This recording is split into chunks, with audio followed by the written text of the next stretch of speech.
Cela fait des semaines que les regards du monde entier sont tournés vers l'Ukraine. Alors que la guerre et la souffrance humaine continuent et que la pression politique sur la Russie s'intensifie, les marchés financiers sont déjà une étape plus loin. À l'instar des réactions des marchés boursiers au conflit géopolitique dans le passé, le mouvement de vente a également été intense et de courte durée. Tant le S&P 500 que le Stoxx Europe 600 ont récupéré les pertes subies depuis le premier jour de l'invasion. L'attention des investisseurs se porte sur les conséquences économiques de la guerre et sur la hausse continue de l'inflation.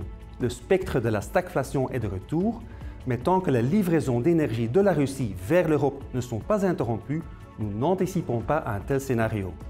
Les banques centrales sont quant à elles confrontées à un exercice d'équilibre délicat.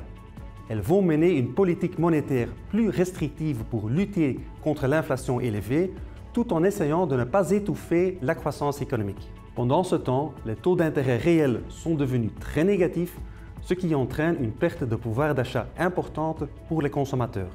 Investir dans des actifs réels comme les actions est la meilleure solution pour contrer cette perte.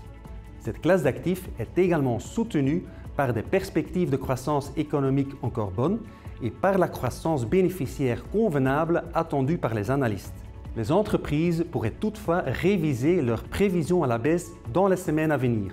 Les premiers effets de la guerre seront sans doute visibles dans les résultats du premier trimestre. À ce moment-là, nous saurons également ce que les entreprises anticipent pour la suite.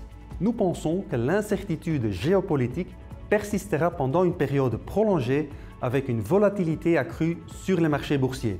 Il est donc recommandé de se concentrer sur son horizon d'investissement et de ne pas paniquer en cas de fluctuations plus importantes, mais plutôt de les considérer comme des opportunités.